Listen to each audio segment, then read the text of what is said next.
Welcome back, ladies and gentlemen, to another cheap and easy repair. Today we're going to check out changing a flush valve on your toilet. Uh, there's the nice picture of a pretty bathroom in our office complex. But anyway, there's the problem. As you can see, the flapper is laying over sideways. This is an unusual style flapper. It's a Mansfield style. You don't run into too many of these, but I'm going to replace it with a standard style, so you'll be able to see the difference in that. And this is what it looks like when it's supposed to be in place. That's what it's supposed to look like.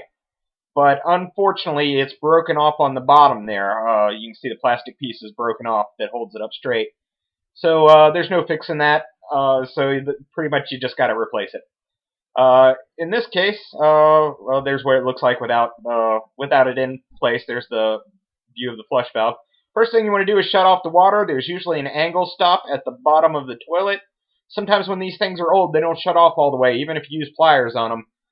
So you can also usually find a shut off that'll shut off water to your whole house near your water heater. Next thing you want to do is drain the toilet. You always want to drain the toilet. No matter, just doing a forced flush will do that. But no matter how much you drain it, how much you siphon off, you're going to lose a little bit of water when you take these bolts loose. These are the tank bolts that hold the tank in place. There's 2 or 3 of them, usually 2, but in this case 3. This one has 3 bolts. One on the left, one on the right, and one towards the back. And there's the supply line, the water line leading up to the toilet. This one's fairly new. A lot of times you'll have an old supply line. You want to take that loose next. And then go and start on the tank bolts. I'm using a crescent wrench here. You can also use a fitted wrench, which is a one-sized wrench. The bolts are standard size, but I can't remember what they are at the moment. But anyway, sometimes you need to stick a screwdriver down in the top and hold the top still. It's a flathead usually. Sometimes it's Phillips, but it's usually flat. You hold it in place with the flathead so it doesn't rotate while you unscrew the bottom. It's a little awkward, but sometimes you got to do what you got to do.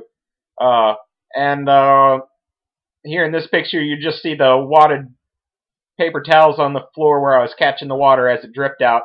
As soon as you loosen one of those tank bolts, you're going to get a little bit of water, no matter how well you drained it. Okay, here's a view of the bottom of the toilet before I changed the flush valve out. You see that rubber seal there? Those things, you want to check that over real good before you move on, just to make sure it's not dry rotted. If it's even slightly dry rotted, I recommend just going ahead and getting a new one.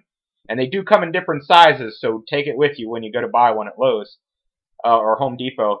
Here, after you take the rubber seal off, you want to unscrew that screw and replace it with the new one. And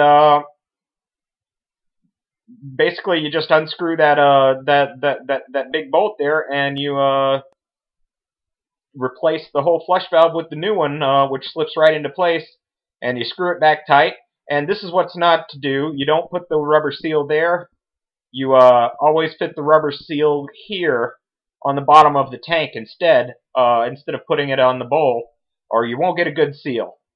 Then you just tighten the tank bolts back up, and you turn the water on, and here's what it looks like, the new one versus the old one. There's the new one, and there's the old one. You just turn back on the water and check all the bolts for leaks. If it's going to leak, it's going to leak right around the bolts or right around the rubber seal. Flush it a few times, and that should give you any indication, because it won't leak until you flush it sometimes. If that rubber seal is leaking, it won't leak until you flush it. If it's leaking at the tank bolts and the tank bolts aren't tight enough, it'll leak at the tank bolts. I hope this was helpful. If it was, like it, subscribe, and check out my book on Amazon.com. I got a novel on Amazon.com. It's always my dream to be a writer, and writing is a lot easier than this type of work. Thanks for watching. See you guys next time.